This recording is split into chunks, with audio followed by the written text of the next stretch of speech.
It's the story of an American held in a dark Venezuelan prison. Then all of a sudden they all kind of lined up. They pointed their guns at me. And this is the point where I thought, I'm going to die today. I'm Becky Bruce. I spent a year working on Hope in Darkness, which now has more than 2 million downloads. Find it on kslpodcast.com or wherever you listen to podcasts.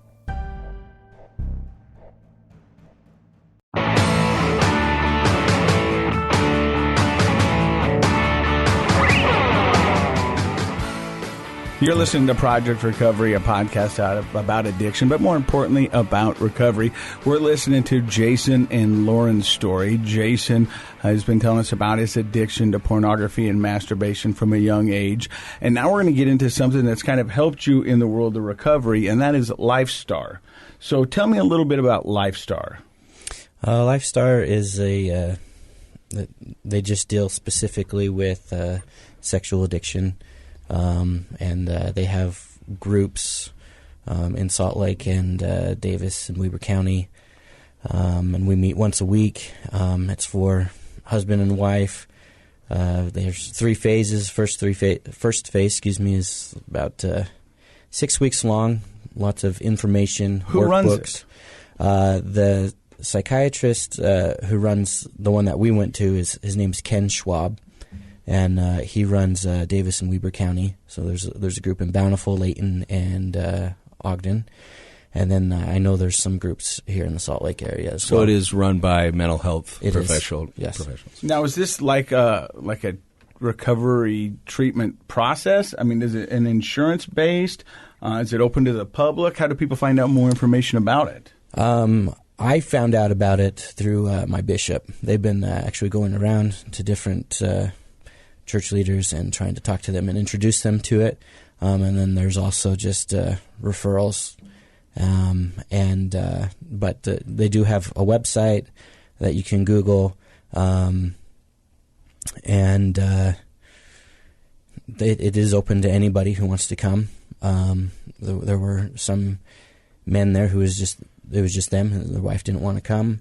And then there's younger kids, and then any age group. So do they encourage it to be a family process? They do encourage husband and wife to come. And to your understanding, why is that? Because it's not just about me. It's not just about the addict. It's also about the spouse.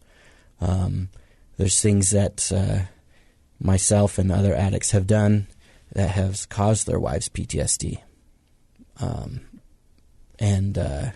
It's recovery for the addict to get sober and be doing recovery, and also for the spouse to have their own recovery from the trauma that they've experienced through the addiction. If your spouse, if Lauren wasn't involved in that, do you think it would be just as easy for you to go through, or is there something about having her involved that's helpful to you?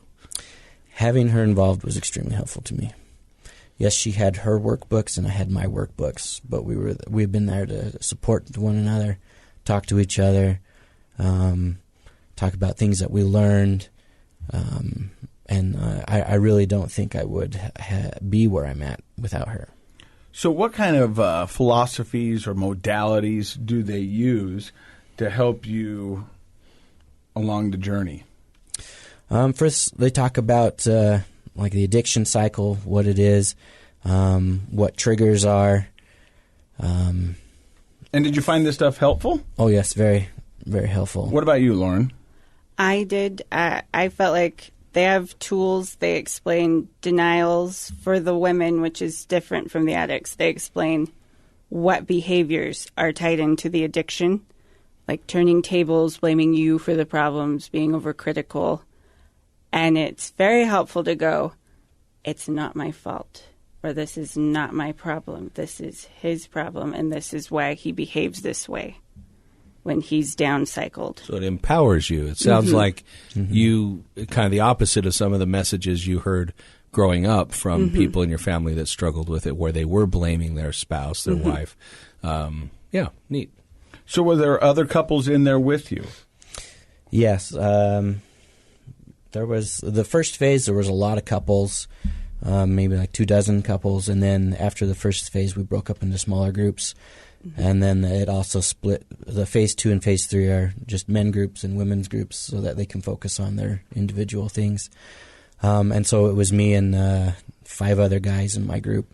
And we met every week and checked in how we were doing physically, emotionally, spiritually, what victories we had, if we had any slip-ups, what goals we have, commitments for the next week, and then just go through the workbooks. And on this podcast, I've talked about how I was a big fan of 12-Step, but I liked going to the meetings because I didn't feel alone. It sounds like for you, this is probably the first time that you've been able to sit with a group of guys who had similar addiction and be able to share stories. How was that for you?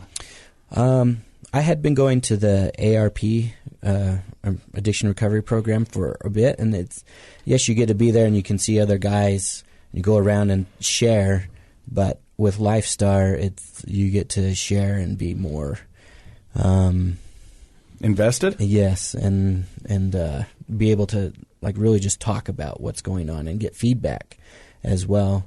That's not something I was able to experience in the ARP, but having those group of guys there and seeing what they're going through, and we try and help each other by calling out that's not true, or that's a false core belief that you have, and maybe this is how you can maybe change it, and maybe here's some affirmations that you can use, and because those are a big part of it's a different experience, isn't it, when a peer calls you out on in a group therapy than just the psychologist or the therapist telling you, right? Because sometimes you're like, "Oh, that he didn't know he's talking about it. Yeah. He hasn't been through it. He read a book. Yeah. What does he know?" But it is I think it's a very supportive and at the same time therapeutic and motivating experience to be involved in a group of people who are all in a caring way calling each other out and breaking down false beliefs together as a group. And of course, there's a therapist there to stop fistfights, probably. But right? Isn't that a neat experience? It was fantastic. What would you say to somebody who's listening right now who is like, "Well, that's fine for that Jason guy, but I drive truck. I'm not going to go talk about my feelings." I'd say then you're not going to get any better. Yeah, perfect answer.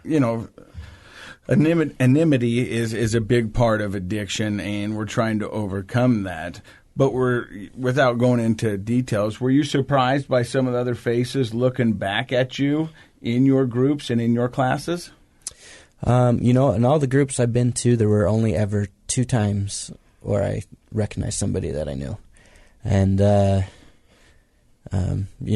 at first you're like, when you first go to it, you hope nobody recognizes you, but then you're like, well, if they're there, they got the same problem I've got, what's the big deal? We can all take the paper bags off our heads. So, right, yeah. But the reason I asked this, because when I was in recovery, I had an idea of what the face of addiction looks like. And my surprise was I was completely wrong. The faces staring back at me were everyday all people. Walks of life. All walks of life, and I was like, whoa, oh. So is that true for you too, Jason? Yeah. In my 6th group, I was the youngest by just a year, and then we had people age up to 65. And I think that's one of the stereotypes that holds people back from engaging in addiction recovery work of all types of addiction, but especially sexual addictions, is we have this idea that, it's going to be a bunch of creepy pervert guys in trench coats sitting around talking to each other. We have this very specific stereotype, and we're like, well, I don't want to be that guy. But how was it for you when you showed up and realized, wow, it's just all sorts of different regular folks here? That makes you feel like you're not alone. That everybody's got something they're dealing with, and it's a lot more common than you think. And something we talked about often, because Ken would always encourage us to, if you know anybody else, refer them, so we can give them the help that they need. And it just helped you realize how many more people really should be there. Doesn't matter about your background, your education, how much money you make, what part of town you live in. It just like other addictions, it infiltrates every aspect of our community. It does not. You're listening to Project Recovery. More with Jason and Lauren coming up.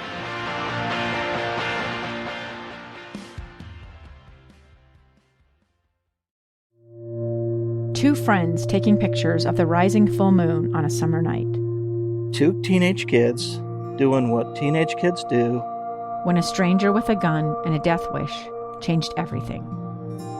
It was violent, it was senseless, and I will never understand it, I will never accept it. I'm Amy Donaldson, and unfortunately, we're all too familiar with stories about how violence shatters lives. But what we rarely see is how they are rebuilt. In a new podcast, The Letter, we relive tragedy, but only so we can hear the rest of the story. The struggle to reclaim lives, the realities of grief, and the possibilities of forgiveness. I believe in miracles. Sometimes I thought, there are no miracles. Yeah, there are, and this is a big one. Follow The Letter at theletterpodcast.com or wherever you get your podcasts. Lauren, I've got two questions for you. The first question is for someone out there that might not have got the bomb dropped on them on the second date. Yes. And, you know, Yes. What would you tell to somebody out there, that their husband is suffering, that might be afraid to tell their loved one that they're battling this addiction? Okay, so you mean like the wife who finds out? Yeah, the wives. So I would say to you, when you don't get to know up front, you're going to suffer something called betrayal trauma, where you did not even realize your partner was hiding something, or, it changes your whole life to realize your loved one has an addiction. You're going to question yourself a lot. I didn't have that because Jason told me, but a lot of the women in my group, they would be nauseous for days because you don't feel safe anymore. You're afraid. But just know that if your spouse is willing to work on this with you, then you're in a good place and you guys can find help. But if you find it out and he is blaming you and he is being unkind to you and you're feeling all these feelings on top of being scared, you don't have to blame yourself. You can go find help. There's lots of resources online. Sorry, I'm getting very emotional. There are quite a few ladies in my group that went through this. It is not your fault. It is not your fault that they lied to you. And you can find people who will back you up and say, I went through this and it is not on you. Okay, sorry. No, that's what I would say. No, I appreciate you being authentic about that. And it sounds like from your experience being involved in this group, that's probably the more common way that a wife finds out as opposed to your experience. Because you could have said one of two out of 8 ladies who got told. And my experience as a therapist is that because of the shame involved, men, of course, you don't want to admit it, and you don't want to hurt your wife. So yeah, I think most women need that advice that you just gave. The second question, maybe Dr. Matt or Jason, you could answer this. This is our third podcast dealing with pornography and masturbation. Is there a problem for women out there with pornography? Well, that's great, because I was looking for an opportunity to ask the two of you, were there any women that were the identified addict in the program that you were in? Yes. Yeah. And so we stereotype, even just our conversation today is kind of stereotyped. It's the man's problem, and the wife has to be supportive. But there are women, aren't they, there that struggle with that? Yep, there are. In fact, if I'm not incorrect, women or girls viewing pornography is dramatically increasing with the access, whereas boys' percentages are about the same. And so women with access, and I should say really we're talking about young and teenage girls, are starting to view pornography more and more often, and therefore they're at similar risks to develop addictions to pornography and masturbation that boys are. So to get back to LifeStar with you, Jason, you said the first phase is 6 weeks. The second phase, you broke out into a group of 8. And how long did you guys do that for? That we did for, I'd say, about a year. A year? Or so. There's no real set time on it. It's you go until you finish. There's 4 workbooks that you go through: denial, providing safety for your wife, or partner, and there's dealing with fantasy, and then going more in depth into the addiction cycle. And then we are working through those books, but the reason why there's no time frame on it is because if you have a relapse or somebody has a slip, then you take some time to talk about it, and you might not get so much into the workbook as maybe you would on another day. So there's not a time frame on that. And then the same thing happens on phase 3, which was about another year on that. So you were almost 2.5 years. Correct. Going through these 3 phases. Yeah, and the phase 3, we felt like we as a group wanted to dive more into what's really going on, because phase 3 was where we really hit on our shame and what kind of feeds into us going to our addiction. We have an exercise called a trauma egg, where you write down everything in your life that you can remember, where you were embarrassed or shamed or hurt, anything emotionally that you got hurt and was negative. You write it all down, and then you present it to everybody in your group, and talk about what you went through and what you were feeling, and then they just listen and write down. And then the next week, it actually took 2 weeks for me to share mine, and same with the other guys. And then they give you feedback and try and help you understand where some repetitive things happen, where this is probably why you acted out in these times, because you were having these same feelings these times.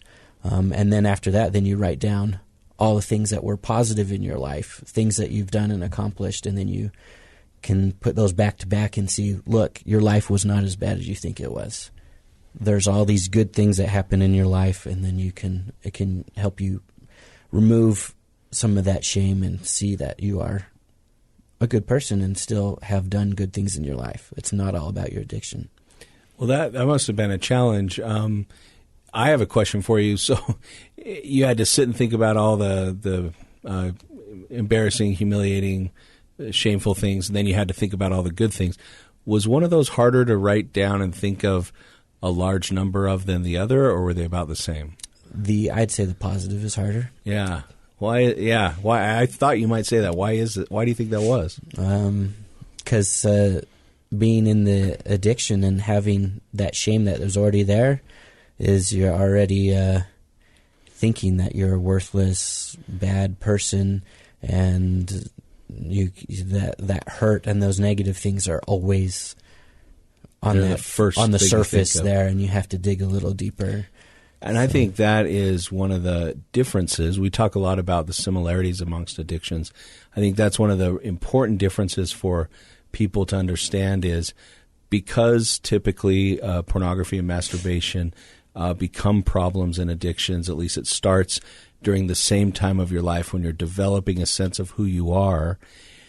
And because it is a shameful thing that we don't talk about, there's nothing positive that can be associated with it, like, and this will sound off track, but like if you're at the frat house, it's not a healthy thing, but you can be like, oh boy, C-Money can down X number of beers and he's still standing. But it's called a fraternity house. Yes, that's what it is. What did I call it? A frat house. A frat house. I don't know. Come on. But you don't do that with pornography. Then your buddies are like, oh wow, man, look at C-Money, and then maybe that's an unhealthy sense of self. But at least it's something. But nobody's like, man, I looked at 3 hours of porn today. Whoa, C-Money really looks at a lot of porn. Like there's just that sense of shame and guilt, and like you said, you start to associate that with your identity, and consequently, good things are happening in your life, but you ignore it. It's not on your radar, or you explain it away so simply as like, I just got lucky, or that's not really me. The real me is this bad,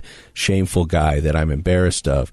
And so most of the time when people do an exercise like you're talking about, they can, once they get into it, they can make a list as long as your arm of the shameful things, but they really struggle making a list of the positive things, and those things are there, but they're not identified as part of who you are, so it's easy to forget them, isn't it? Well, you know, in the recovery world, there's an analogy of that we all have two wolves inside of us, a black wolf and a white wolf. And what wolf wins? Whichever one you feed the most. And so, you know, in an addiction, you're feeding the dark wolf or the bad wolf or whatever you want. Right. And that's getting the most attention. So you forget about all the other things going on. Yep. But then in reality, both wolves You live said it inside better of than you. I did. Yeah. That was faster. It was succinct. Yeah. You like that? Plus, there are animals involved. People like that. Everybody loves a wolf. Right? You know what my favorite thing to do is hear a guy call a wolf a woof. It's not my favorite thing. I love it because I'll always go, what? He goes, you want to go up to Wolf Mountain? No. I want to go to Wolf Mountain. I don't want to go to Wolf Mountain. Yeah. Hey, Jason, what would you say to somebody out there that is struggling right now? How could you help them? Just know you're not alone. There are thousands of other people going through the same thing you are. Maybe slightly different story, just because we're all from different backgrounds and stuff, but it's all the same addiction. It doesn't matter if you're just looking at, I say just, it's a sex addiction is a sex addiction, whether it's pornography, masturbation, prostitutes, all those things are part of that sex addiction. And I just say don't give up. There are people who love you, and you got to be brave and reach out to them and tell them that you need help. Why? Why should they do that? Because then you know you're not alone. You have support. Lauren's been my biggest support. I think what Dr. Matt's trying to get you to say is recovery is possible. It is. You know, and there is light on the other side. And it's going to take some work, and it's going to take some effort from everybody, but it is possible. Yeah. And you're living proof of that. So what does life look like for you now? Yeah, I didn't realize how emotionally numb I was, being in my addiction, being able to recognize when I'm happy and enjoy the small things in life. Being with someone I love who supports me, being successful in work, and just even having a self-worth and self-confidence and be able to feel like a person. Lauren, what would you say to somebody out there who's looking for help? I would say, what would I say? I would say don't judge where you're at now. A lot of people, I feel like, overestimate where they should be within a month of realizing they have an addiction to when they start looking for help. Don't overwhelm yourself with a time limit. Just every day, whether you're an addict or a spouse recovering from trauma due to addiction, every day is just the day you're in right then. And don't look ahead and say, I will never get there, or I'm failing at this. Just give yourself a lot of grace and just say, this is the day I'm in right now. Because really, give it a couple of months. You're going to look back and be so surprised at how much ground you've covered with those little things, like recognizing happiness or just being able to be more patient with your kids, I love that. I think comparison is a killer of recovery. It's your recovery. You do it your way. And if you keep moving, you're right. Before you know it, you'll look behind and there'll be a lot of distance. If somebody wants some more information about LifeStar and the programs that they provide, where would they find that? I know you can go online. Ken Schwab, I could give you his phone number. Go ahead. Do you know it? I do have his phone number. So you look that up.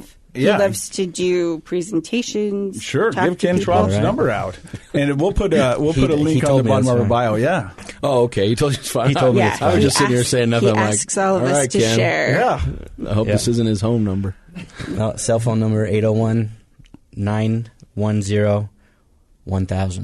910-1000. That sounds like a professional number. Yeah. Give Ken Schwab a call. Tell him Project Recovery sent you. Okay.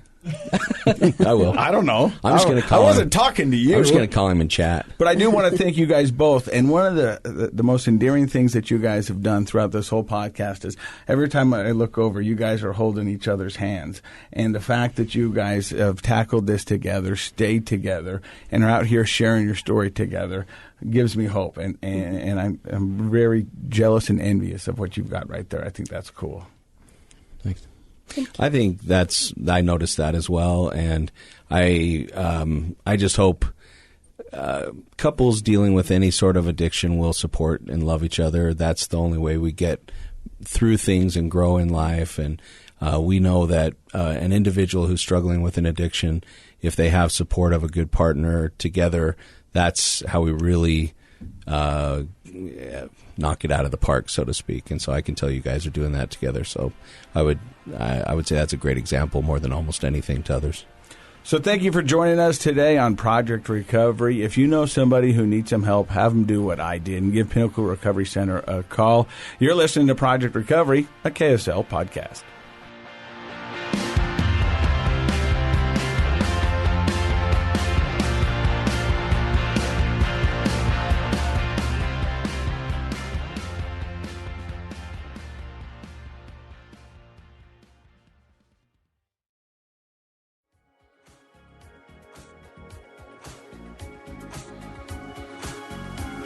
The contents of this program are for informational purposes only. The program is not intended to be a substitute for professional medical advice, diagnosis, or treatment. Always seek the advice of your physician, licensed therapist, or other qualified health provider with any questions you may have regarding a medical condition. Never disregard professional medical advice or delay in seeking it because of something you've heard on this program. KSL does not recommend or endorse any specific tests, physicians, products, procedures, opinions, or other information that may be mentioned on the program. Reliance on any information provided on the program is solely at your own risk.